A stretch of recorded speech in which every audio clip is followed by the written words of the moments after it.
Hi, everyone, and thank you for being here with us on a Saturday to have this incredibly important conversation. And thank you to our panelists as well.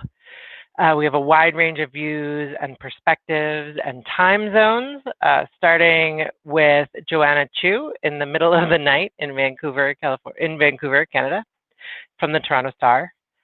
Tamala Chirwa, the African Director for Women in News, joins us from Malawi. In Delhi, we have Vainand Jose, the executive editor of The Caravan, a national journal focusing on culture and politics in India. In Hong Kong, we have Natalie Ko, a news editor for the South China Morning Post.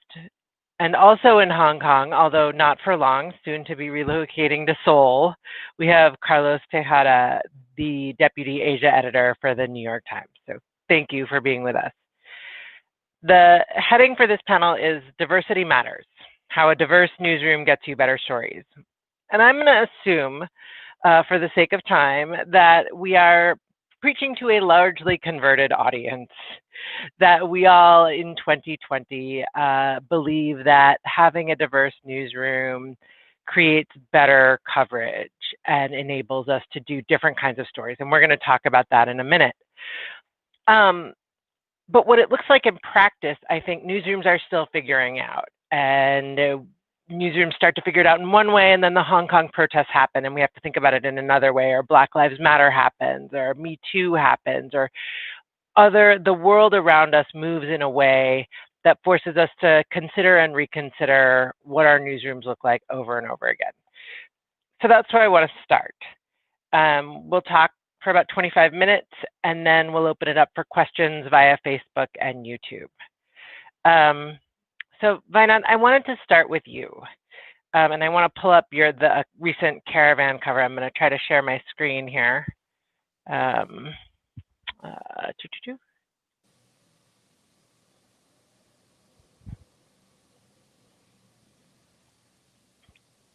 This is a recent Caravan cover, race, caste, and what it will take to make Dalit lives matter. India is an incredibly mixed country. What has been your approach to diversity with the writers and editors at Caravan? Thank you. Yes, you're right. I mean, probably India is as diverse as about 3,000 caste groups and over 1,000 languages. So most of the big newsrooms, the English language or regional language, have not been able to do justice to this. And I think there's been two sort of studies which came up in the last 10, 15 years, which shook the conscience of the people and the news leaders. We were very disturbed to see that there was an overwhelming high representation of the upper caste, what we call the priestly, the trading, the warrior caste, which would only come to about just 12-13% of the Indian population, would be occupying about 88 to 90% of the jobs in newsrooms. And the vast caste groups which would do manual labor, to people who are tribal people, and a wide range of caste groups would just get about 10% or 12% of the jobs. And this has, of course, the industry, more or less the mainstream industry, has been ignoring it for a long time. And there has been, I think, in every country's history that there is this moment. And I think in the United States, it was the American Society of News Editors, 40, 50 years ago, started doing the survey year on year. And last year, again, in India, there was, after a gap of 10, 15 years, another study came, and it just showed that pretty much the same kind of parameters. In Caravan, which is a relatively younger newsroom, where we started like over a decade ago, we were certain that we want to sort of at least pay attention to this and reflect it in our own making. And we started hiring people from the second year itself on diversity positions. And then, the sort of the conventional old school orthodoxy thought, you hire people of diversity when there is, you give them preference over others, which is great in a country where there has been equal opportunity from education. But at Caravan, what we've also tried to do is we created special positions where only people of diversity groups could compete with each other and come into Newsroom. So now that has definitely been an exceptionally sort of useful thing. One, not just from the social justice point of view, which is probably the primary reason. Second is also from the coverage point of view, that the staff who comes with the diversity background are able to demonstrate a much plural India and much more kind of issues which otherwise a Delhi-centric or a Mumbai-centric or a Bangalore-centric, even from a certain city or also certain kind of well-off neighborhood, that kind of background which most journalists have. So it's kind of both social justice as well as good stories, which means business. So in both areas it works. So Carlos, thank you for that. I want to go to Carlos now, who, because you are running Asia coverage or helping to run Asia coverage for a newspaper which has primarily an American, primarily a Western audience, although obviously a global reach. So how does that inform the diversity that you try to create and the makeup of the staff that you work with out in this region? Right, thanks, Janet. When we talk about diversity, we talk about it through an American lens, which we have to. We are a global newspaper. We are wherever people speak English and hopefully Spanish and Chinese, we can be found. But our first responsibility is diversity the way Americans define it. And that's where we set our goals. That's where we set our hiring goals. That's what we seek to do. When it comes to coverage, that it gets much trickier, especially in a place like Asia, where diversity means something different. Diversity means something different every place you go. I mean, the listening to Vinod speak, the issue of diversity in India is absolutely fascinating. But we strive as hard as we can to get people to cover the countries that they cover. We try to get local voices as much as we can. We're constantly seeking the people who are from that place, who know that place, or their parents are from that place. They have the roots there, because they can really tell the stories in a way that outsiders like me can't always. One of the most powerful recognitions of that ability to tell stories. It comes from, oddly, the Communist Party of China, which limits the ability of foreign news organizations to hire Chinese nationals as correspondents, which is incredibly frustrating. I have some great colleagues. They speak Chinese, they've lived there a long time, they know the country very well. Give me a staff of Chinese reporters and we could cover China. Like we could find where all the bodies are buried. The Communist Party knows this. They understand the power of diversity. They understand the power of different voices. That's why they stop it. It's probably when the communist regime someday changes, and all regimes change. That this will probably be the last rule that they drop. Thank you, Carlos. That will be an interesting day indeed. Joanna, so you were out in Asia for a long time, and then went to Canada, to Vancouver, and helped to establish the Toronto Star's Vancouver bureau. Mm-hmm. Vancouver, is a international city. When we were talking, you were talking about how you constructed that team to reflect the global nature of Vancouver, but also its ties to Asia. Can you tell me a little bit about what that looks like? Yeah, before I go into my Canadian experience, I just wanted to, thank Carlos for bringing up the issue of the unsung heroes of journalism in China, which is Chinese nationals who often have to work as news assistants because they're not allowed to be full journalists. But I think how some news agencies have tried to work around it is to, continue hiring these people, but call them different things, but also to hire more people like me, the Chinese diaspora internationally, who have like family backgrounds related to China. People tend to make a lot of assumptions. Like, for example, I'm from Hong Kong, but people assumed I may have been from mainland China. I actually had to learn Mandarin just like any person, foreign correspondent arriving in China. But it does have benefits. And I think it is a positive that we see foreign correspondence. Like, I think traditionally it's quite a colonial white kind of tradition. So having more diverse faces, people with diverse and complex family ties to a country, just enriches the coverage a lot more. Of course, it would be a lot better if you could hire Chinese nationals, or even Hong Kong nationals can't work in the mainland as journalists, so that's unfortunate. So after working in China, I moved back to Canada, and I was actually really worried I would never be able to, keep working on Asia issues. But little did I know, 2 years later, I've been back home, and almost every day I'm at least monitoring stories to do with Asia Pacific, because Vancouver itself, it's like on the Asia Pacific, it's such a diverse place. Over pretty much half of the city is not of white descent. It's very, very diverse.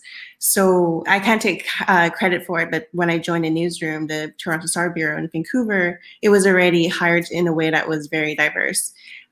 Diverse skills, diverse people who came from different parts of the country. I think a third of the Newsroom were immigrants, so they were born in different countries. So we were well positioned to cover all sorts of stories. And I think we had our ears kind of to the ground in communities that perhaps a less diverse newsroom wouldn't. For example, because several of our reporters use WeChat and know about WeChat, we monitored it. So we found stories just by scrolling through. For example, politicians saying something on their Chinese language WeChat account that they would never say in English. So actually, we saw someone say something racist on Chinese about another candidate, and she ended up having to step down. And that might have been completely missed if that newsroom of ours wasn't just diverse and had different news sources that we naturally gravitated towards. I'm trying to share that that story, Joanna, which is great. Here we go. So this is you. Will you say just a little bit more about that before we go to Tamala and Natalie? Yes, this is by my colleague, Melanie. Karen Wang, she's on the right. She was a Liberal Party candidate for a federal seat. And as Jagmeet Singh, he's a leader of one of the major parties in Canada. And her post in Chinese said, "You should vote for me because I'm Chinese and not the Indian guy," basically. It was on Chinese characters. She thought she was pandering to her Chinese base, but it was public. So if a journalist was able to read Chinese, they would be able to come across it. So our newsroom had Chinese speakers, so we were able to record that story. That's fantastic. That's fantastic. So we're talking about national identity, we're talking about racial identity, we're talking about ethnic identity. Maybe a couple of years ago, we would have been talking primarily about gender diversity, especially, prior to Me Too and also after Me Too. And it is the one thing that does seem to cut very evenly across borders and cultures, is that, women are historically underrepresented in newsrooms, especially in positions of leadership and also in coverage. So Tamala and Natalie, you have both worked on this in very specific ways. Tamala, why don't you go first and talk about the initiatives that you put together, both for newsrooms and for women journalists? Thank you, Janet. So at Women in News, we advocate for a media industry that should achieve equality for both men and women. And we do specifically gender. So we would want to see that women in the newsrooms, in the media organizations, whether they at the boardroom level, they are treated equally as their counterparts, treated equally in terms of pay, in terms of their professional roles, and with safety, security, and respect. But beyond that, it's about the kind of news content that really applies gender neutral language, and that women's voices are amplified. And when you break it down further, it's not only about securing the women's voices, but it's about getting to those sectors that are not really heard. For example, in Africa, the informal sector and the rural women in Africa.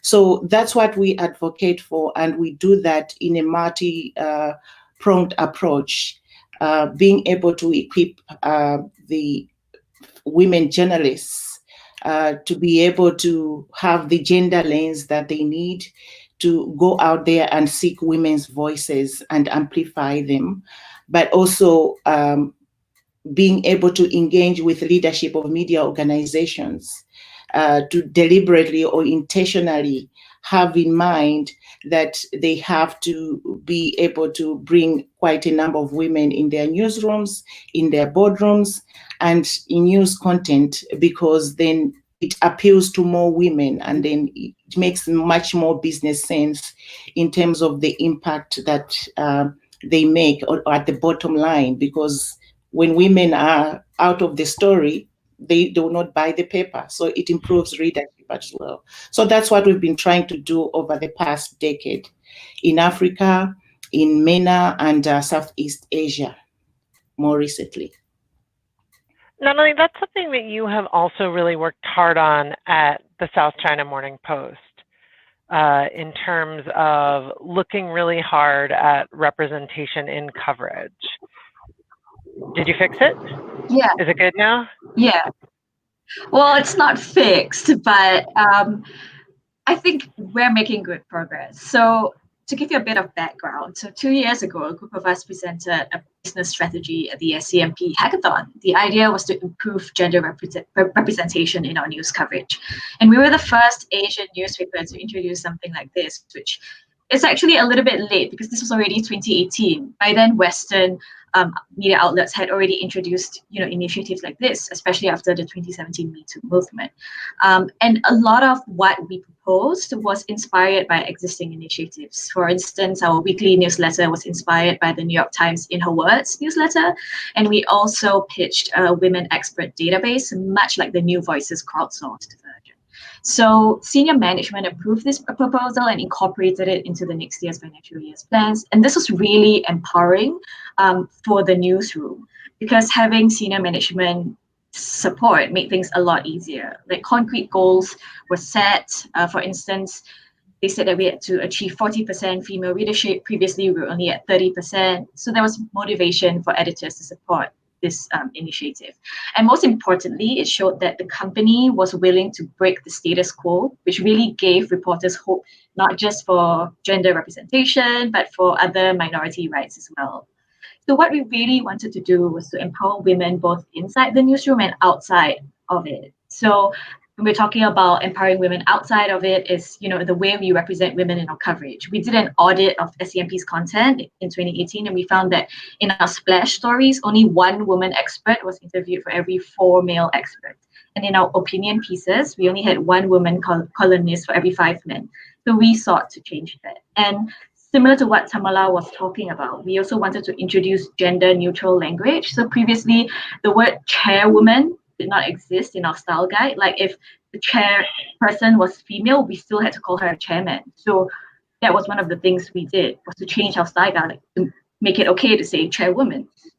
And at the same time, we wanted to empower women inside the newsroom to speak up when they felt that stories were being told in a way that may be dismissive of women or even other communities like ethnic minorities or the LGBT community.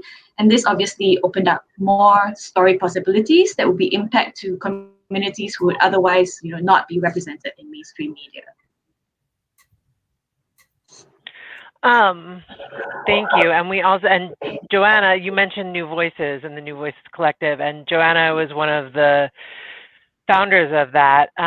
New Voices has put together a directory of experts in part to create the sources and in fact serve up the diverse set of voices that Natalie, you were talking about looking for. So that's a link that we have, and we'll post that. Can we post? We'll post that for the audience as well, and on the Facebook page. And we'll come back to that experience in a second.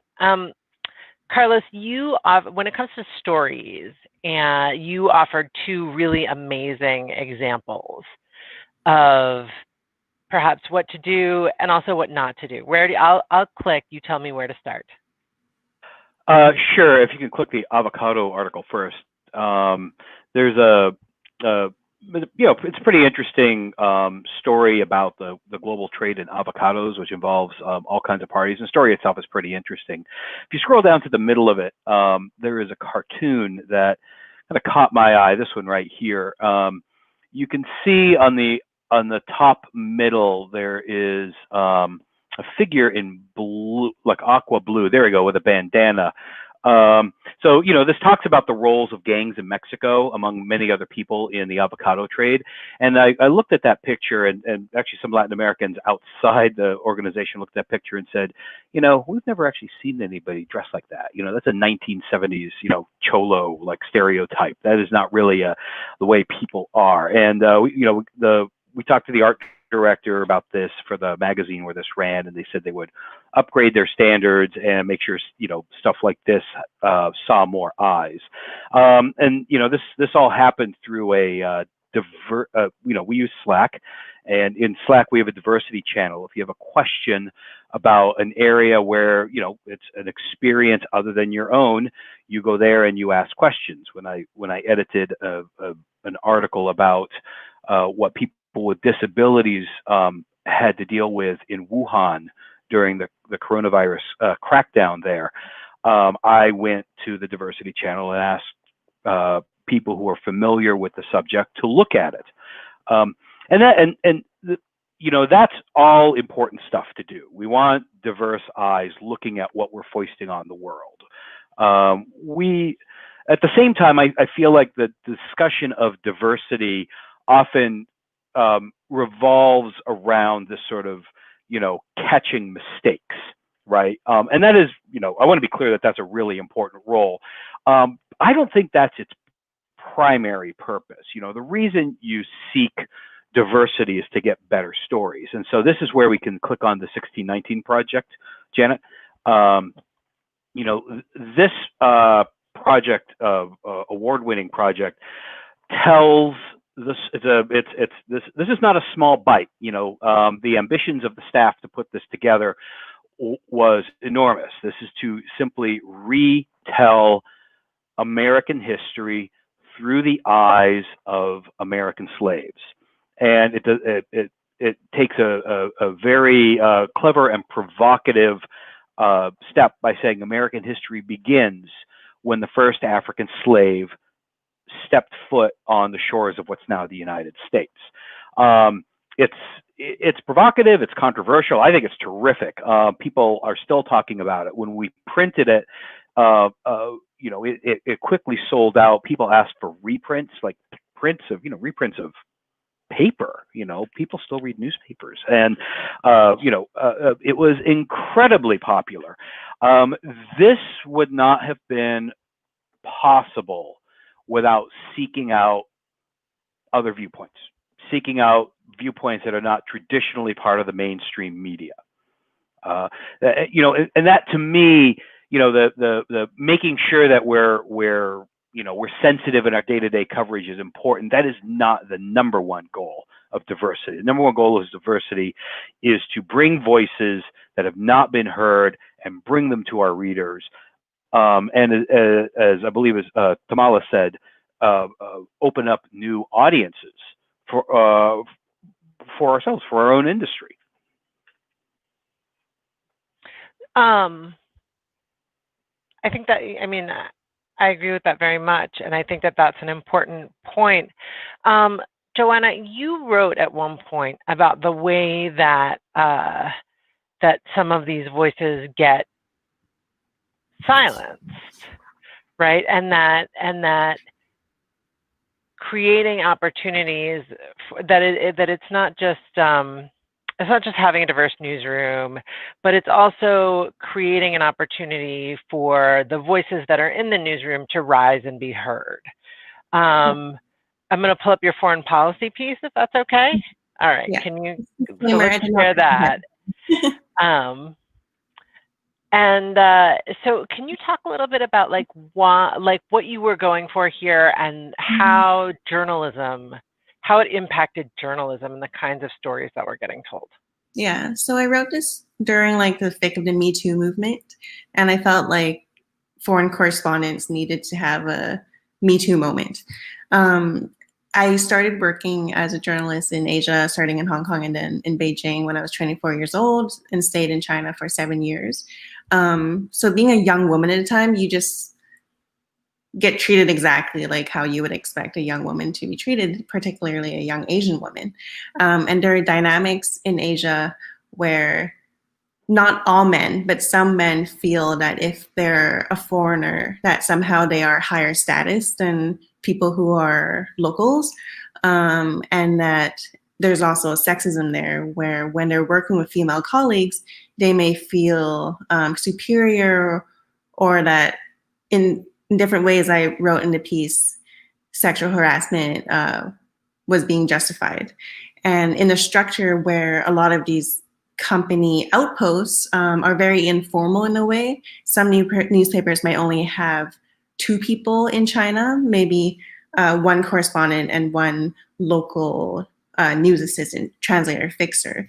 And these locally hired journalists might not get, might never have had a conversation with the company's human resources department.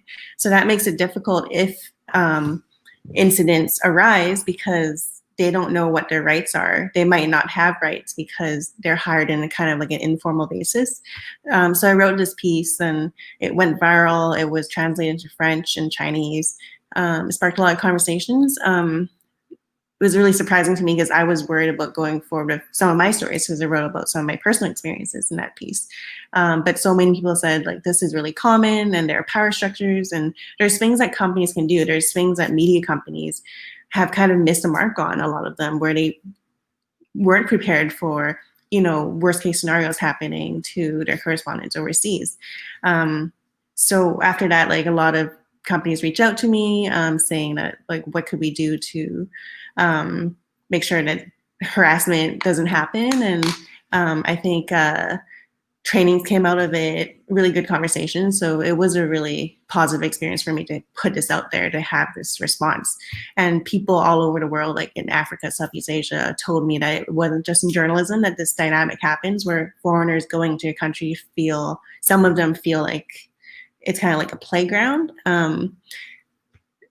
People said in NGOs in Southeast Asia, women are disrespected and structurally it's hard for them to access resources and support.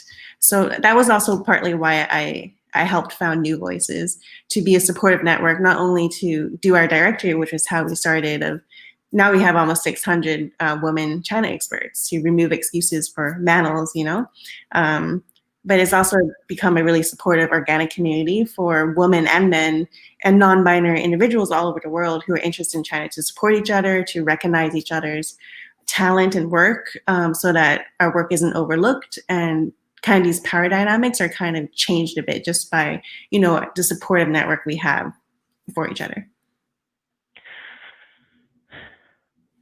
So what happens when you do start to have more diverse newsrooms, and is that, and this is something you're talking about a little bit, is that people have to learn how to work together and how to sort of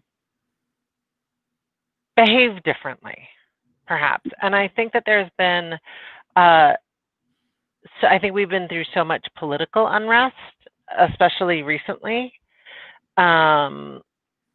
that it's become very, like, that's become a new conversation that newsrooms are having. Mm-hmm. Natalie, do you want to talk a little bit about the protests in Hong Kong? I came to Hong Kong right at the end of that.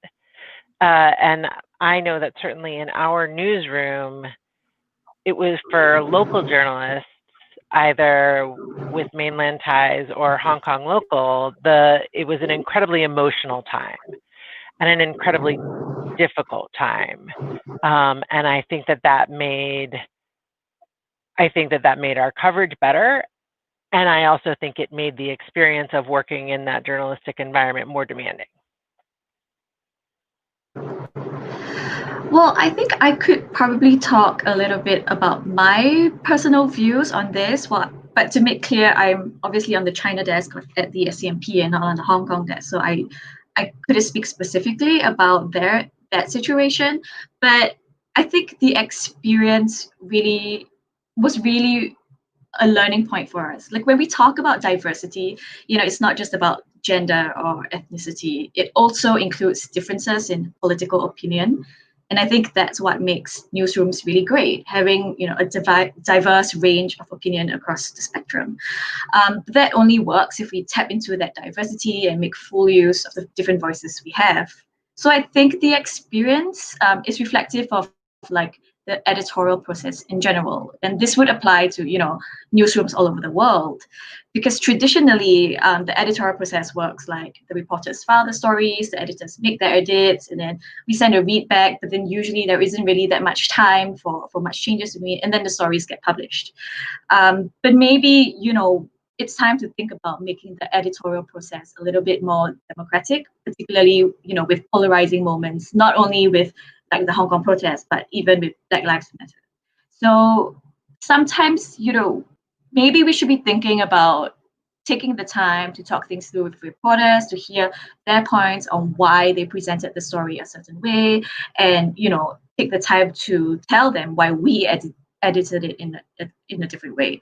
So during that process, we, as well as the reporters, can learn from the experience and hopefully present a more objective stance with our stories. So yeah, I mean, newsrooms, we cannot boast about our diversity if we don't listen to the diverse voices and act on it. That's my opinion.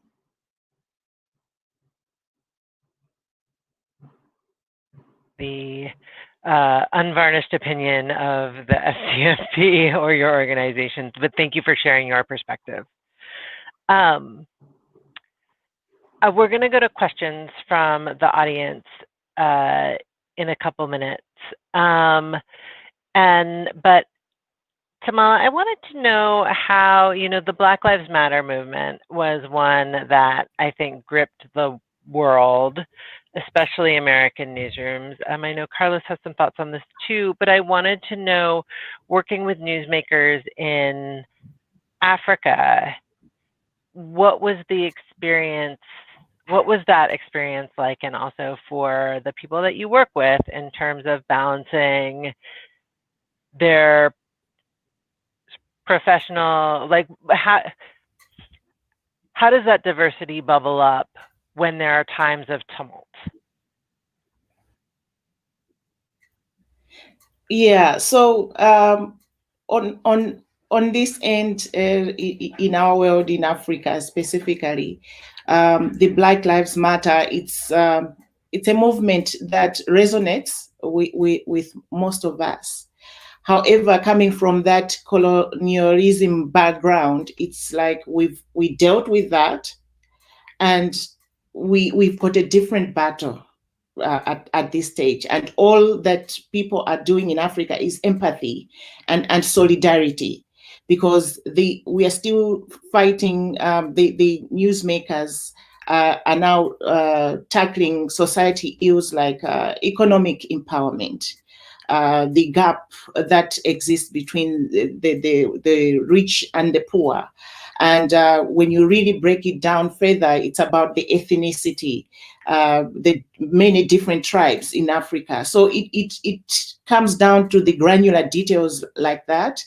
And that's why gender equality, for example, for women in news, still stands at the top as something that we still need to prioritize for women to be empowered in the newsrooms, so that they go out there and cover the stories of the women that are not really heard and capture the new voices. So the Black Lives Matter for most of the journalists in Africa, they empathize, they're in solidarity, it resonates well with them, but they're like, well, we are in a different space because we deal with ethnicity issues here, religious issues. So when we talk about diversity, it's got so many facets to it.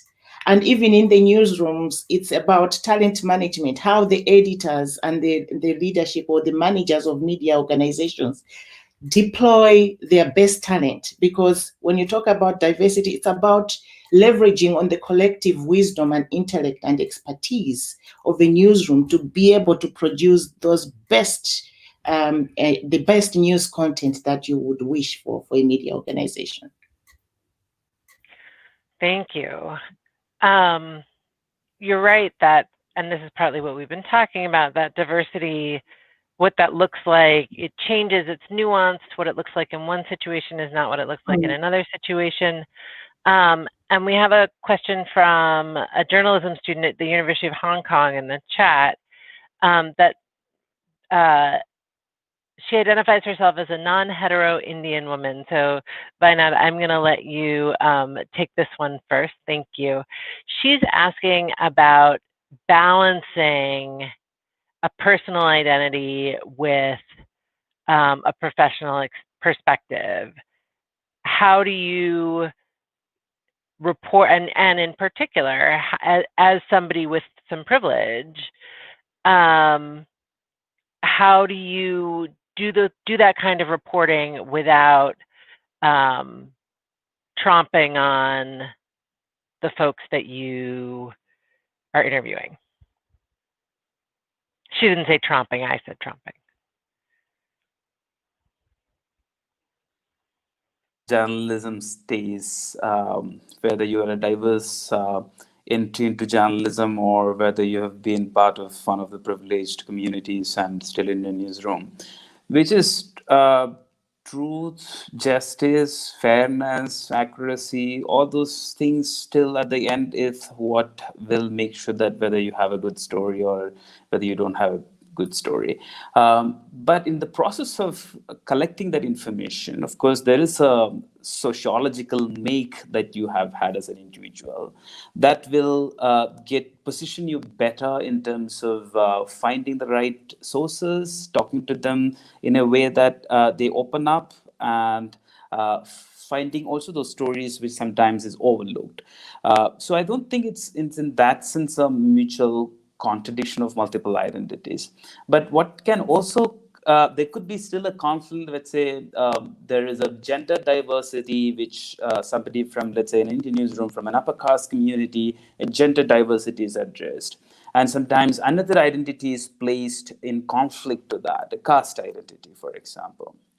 So a caste identity person could find fault in the gender person's lack of caste awareness, and the gender diverse candidate or colleague could find problems with a caste journalist's lack of gender awareness or patriarchal values. I think we see this kind of conflicts playing out in stories, in interpersonal relationships, and so forth. I think the way to go forward is that we should see most of it as identity politics, values and ecosystems, which is created for an equal society and an equal order. It's not about one diversity versus the other when multiple diversities come into play, which is how most Asian societies are. I think at the end, we have to respect each other's make and the grooming and where they come from. But of course, have that bullshit detectors in us to see where are we taking special advantages of their sort of privilege in some sense. So I think it's in subjective in that sense, but there is a certain kind of commitment that we will probably need to make. Identity politics and diversity is primarily to help make an equal workstation, an equal relationship between people. And it's not just about one identity wins over the other. Would anybody else like to weigh in on balancing the privilege that you have as a reporter or journalist or someone with a platform and the communities that we seek to cover sometimes through our diversity and not through?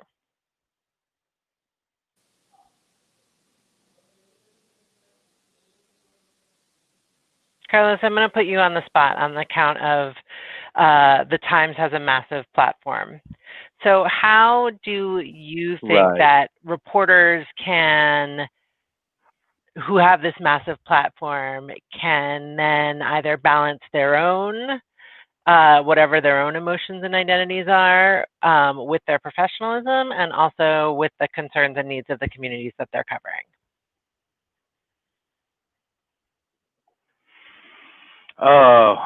It's a broad question. I can tell you what I do personally. This is especially true when I'm dealing with a journalist who is in the country, maybe from the country, or has roots in the country. And we'll be working together on a story. We'll talk about it from conception. We'll talk through the reporting. It will land on my desk. I will edit it. And then if it's particularly tricky or thorny, or we think we're going to have a problem, what I sometimes do is I kind of close the story and I go back to the reporter and I say, read it again. You know, we've gone from point A to point Z on this story. What do you think now that we're done with it? Have we missed something? Did something get lost in my edit, in the edit, in the process? You know, is there something you want to say, something that we have missed? Because, you know, once it's out there, and people will tell us. And, you know, because we're the Times, people tell us a lot how they feel about our coverage. And it can be difficult to sort sometimes the real, you know, there's a lot of voices out there now, you know, many ways people to reach us. And sometimes it's hard to hear the sort of valid criticisms from the sort of the partisan noise. And so I've found the best way to do it is for the person who's on the ground to stop, take a deep breath before we push the button and say, do you have any issues, thoughts, you know, like, what's the word I'm looking for? Any misgivings about what we're about to publish? And if you do, you know, we're not going to get in trouble. There's not going to be any punishment. This is the time to say so, and let's talk it about. I find also as an editor, I find that really useful. So thank you for diving in on that. We have a couple of comments in the chat that I think are asking for some advice. There's a question for Tamala. What advice do you have for individual reporters and editors who may be working in a non-converted newsroom in terms of gender diversity, but we could also open this up to other kinds of diversity as well. And someone else is asking for advice for job seekers, I believe is the question. Any guidelines for recruiting new graduates who come from diverse backgrounds? So I'm going to let this be everybody's favorite question and open the floor for advice. Tamala, why don't we start with you? All right. So I think it's Carlos who mentioned something about hiring, the disposition of leaders in media organizations or in the newspapers. What kind of orientation or eyes or the heart that they have to be able to hire diverse people with a diverse set of skills from different ethnic backgrounds and or races, and with men or women. So it's the leadership commitment that needs to be at play in the media industry. But for someone entering the media industry, a fresh graduate, it's about how do you seek out some mentors who are already in the industry and would be able to give you the ropes, to show you the ropes that this is what we are encountering. Because you know, when we talk about mentorship, it's about how much someone who wants to learn more wants to find a mentor. So my advice is that seek out a mentor of someone who's already in the media industry and how they can get you connected and how they show you the ropes on what to look out for and how you can get in. The importance of mentorship and having an advocate is really wise, Joanna, do you have something to add to that in terms of like how do you navigate these spaces where maybe not everybody's so receptive, or maybe you're the first or the only? Yeah. So I got to see both sides. Like most of my career, I was a reporter, and then for a couple of years I was a manager. Now I'm back to being a correspondent.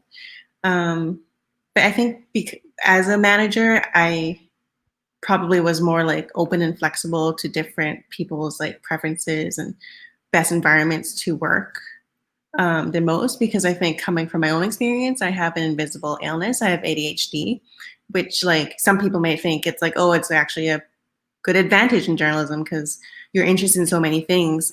My brain naturally wants to like learn about everything and juggle everything. But there's also little things that people would have no idea you're struggling with. So I'm looking at the lights in your office, Janet, like the fluorescent, the kind of like bright lights. And because of my illness, I'm very sensitive to like sensory things like bright lights or like a sound. So when I was working in Beijing and their lights were bright and everyone was doing things and the air purifier machines were blaring, like that was a tough environment to work in. But luckily I've always had managers that were quite understanding. And if I needed, I could go into a private room and work by myself. Sometimes in the dark, I needed to be like in the dark. So I think if you are someone, like people are so diverse, like people have, when diversity is not just about gender or race that we've been mostly talking about, it's all sorts of things. So I would look for, to work with people who are going to be on your side to make sure that you'll be able to thrive, and also to not be ashamed if you feel like you're different or you might be like the first in the newsroom, say with ADHD or with dyslexia or whatever, to try not to be ashamed to communicate what your needs are and what are the best ways for you to do the best job you can. Because I think on the most part, managers want to be able to give you as much flexibility as possible because they want you to do the best job possible. And so there's one side, the reporters have the responsibility to kind of communicate it because managers can't read your minds. And on the other side, newsrooms should have good training and training for managers so that they can respond to the different needs of diverse newsrooms so that everyone can feel comfortable that they can do the best work they can. And during these times, during Black Lives Matters, if you are a Black journalist, you might want to take a mental health day just to process everything going on. I can't imagine what it's like. For me, being from Hong Kong, I took a sick day because I was just so overwhelmed by following the news in Hong Kong. So I think diversity comes in different forms, and there has to be some more like caring and kind of sympathy within newsrooms that can help make this function, because we're not all the same. Natalie, I want to ask you, you started by saying that a couple of years ago, you and a colleague did a presentation. You did an audit of SCMP's coverage and its representation of gender in its coverage. And you did a presentation for, I'm assuming, senior management in the newsroom. For the folks who are watching, can you go back 2 years and sort of channel the advice that you might have given yourself at that? I mean, that must have taken a lot of courage to put that together and then present it, and to not know how it would go over, perhaps. Can you give somebody who might be in that position a year from now some Yeah, advice well, about that? sure. I guess I was lucky because at the time I already knew that like our CEO Gary and the other senior management, they were already very like encouraging for these sort of initiatives. And even before I pitched it, I was already lobbying like with like the senior management and other people in the strategy. I was already lobbying for this move. So I was pretty confident going in. But for like Selena's question about advice, I would say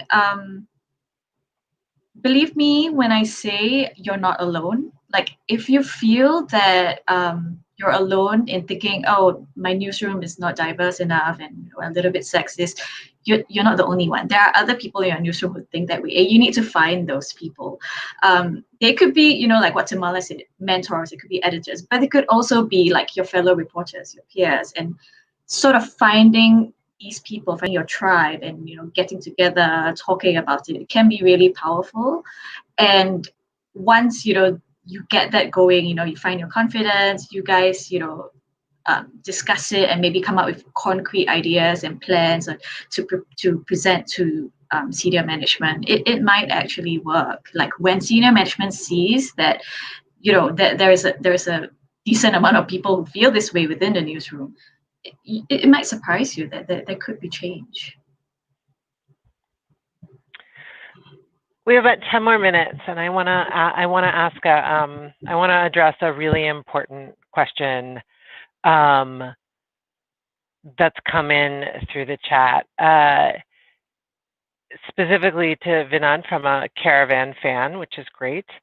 But I think it has broader reach than that. So Vinod, we'll start with you, and then we'll open it up a little bit. As somebody's asking about essentially safety, and whether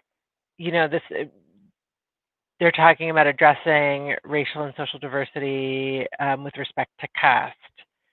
Can you talk a little bit about the challenges of that and how you balance those concerns? Biggest issues that, especially in the last 2-3 weeks, that has given people like me sleepless nights, because there was an attack on 3 Caravan journalists 3 weeks ago. And you know that in India there is a sort of a fascistic, sort of increasingly becoming fascistic kind of environment. First started with culture, then with politics, and then that has given rise to a lot of mobs all over the country, and they could just come together in no time. And then if they feel a bunch of reporters are out there covering their neighborhood, which they don't like, they can attack them. So what happened in Delhi, in the national capital, 3 weeks ago, 3 of my colleagues, there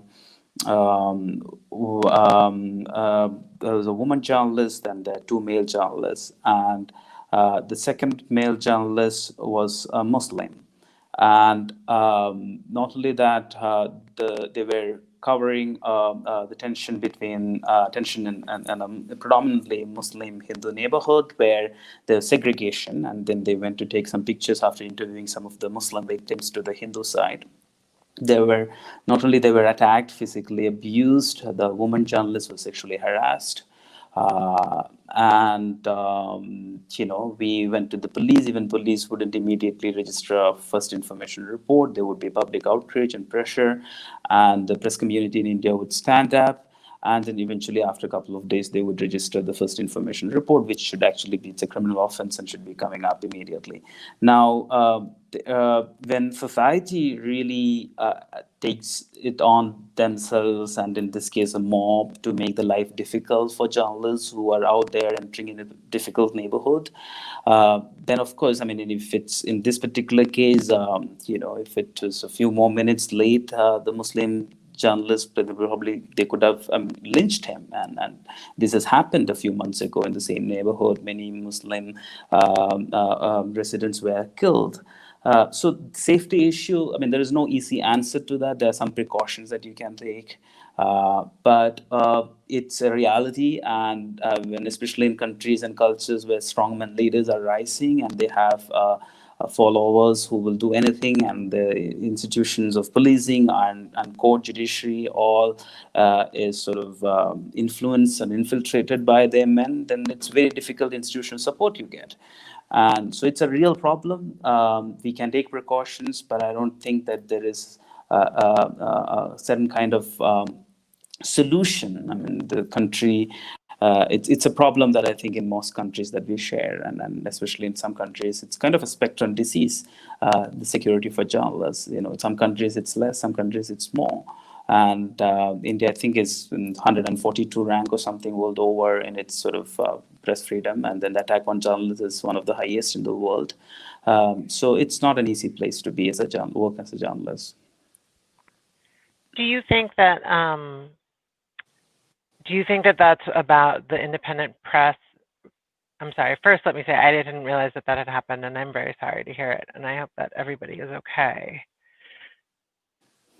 Do you think that is? It sounds to me like that is something that you are dealing with as journalists in India, broadly speaking, not specific to covering issues of race or ethnicity or sexual harassment. Is that right? Sorry, I didn't get your question. Could you just repeat? Oh, I think it sounds like that's a challenge for journalists in India, broadly speaking, regardless of what they're covering.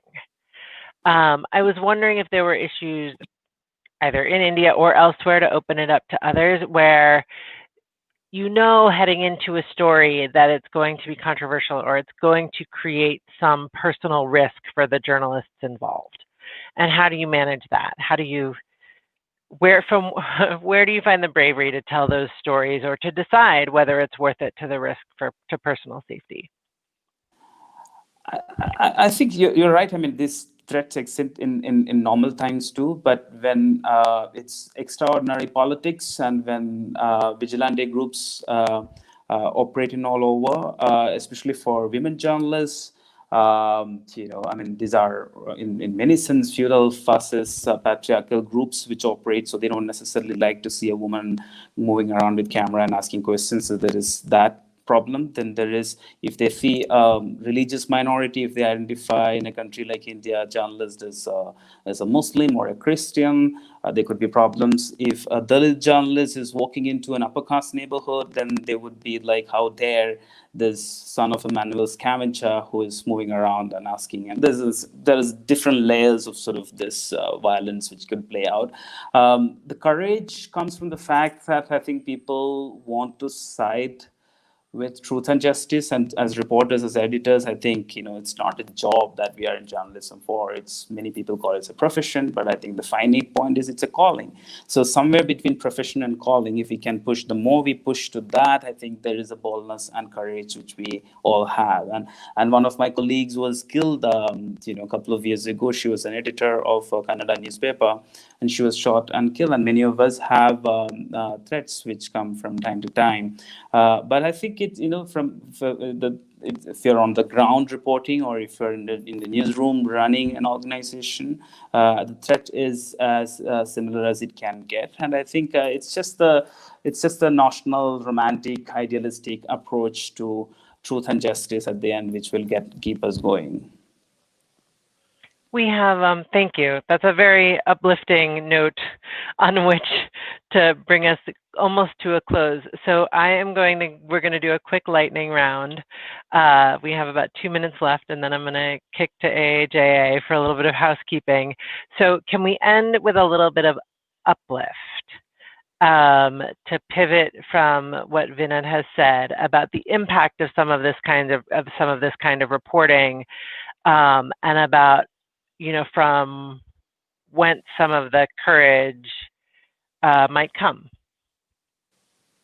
Kamala, I saw you nodding. So can I put you on the spot and give everybody else 2 minutes to think? No, I just wanted to say, like what we're doing at Women in News, working with the leadership of media organizations to come up with gender policies, sexual harassment policies.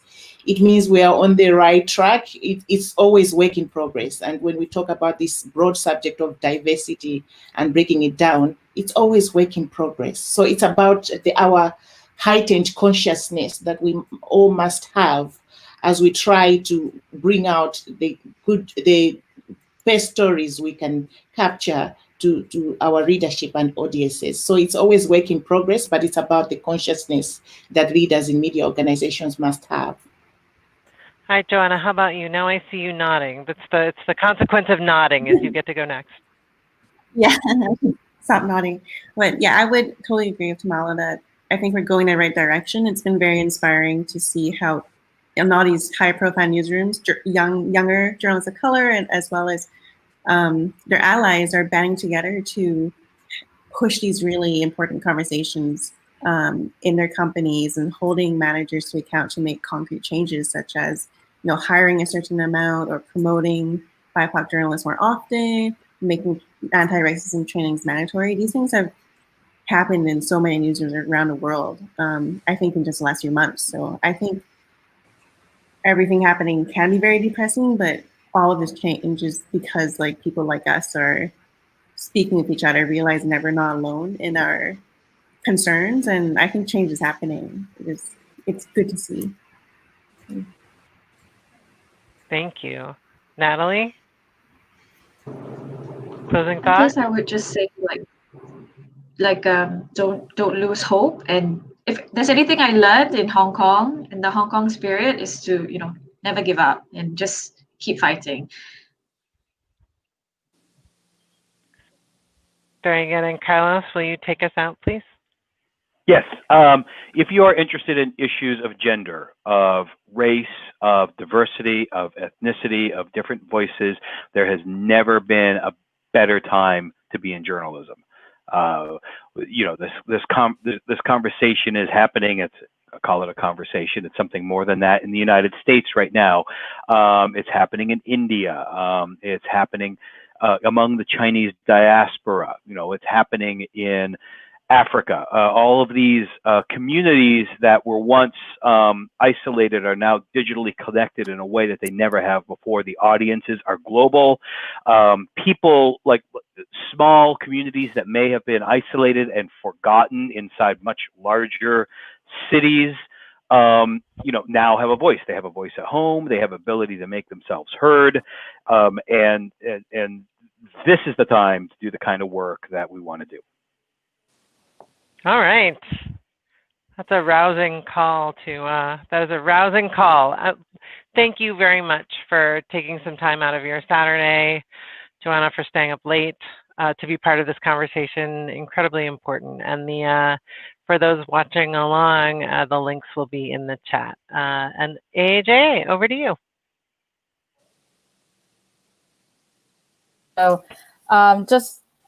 just a quick announcement on the housekeeping rules today. So it's going to be having a networking break on Facebook group, Non-Journalism Jobs and News Organization, which will be hosted by Jun Ni. And in 30 minutes, we're going to be talking about freedom in press. So everyone have a good day then.